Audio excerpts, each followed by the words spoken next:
This video contains news and analysis related to a recent terror attack in Kashmir. The content may include sensitive visuals and discussions that could be distressing to some viewers. Viewer discretion is advised. We strongly condemn all forms of violence and terrorism. The purpose of the content is solely to inform and create awareness based on verified reports. Top quality और consistent performance के लिए सिर्फ silver pump नाम याद रखना। এ যেন পুরনো প্রেম।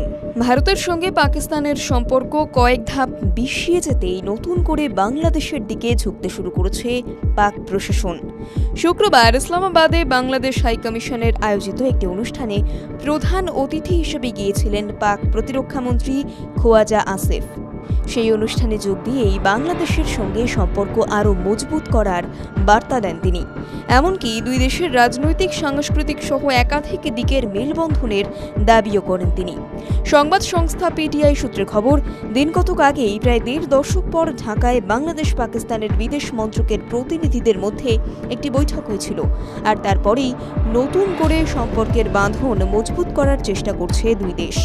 গোয়েন্দা সূত্রে খবর, ভারত যখন প্রত্যাঘাতের জন্য তৈরি হচ্ছে, সেই আবহেই কিন্তু পিছিয়ে থাকছে না পাকিস্তানও।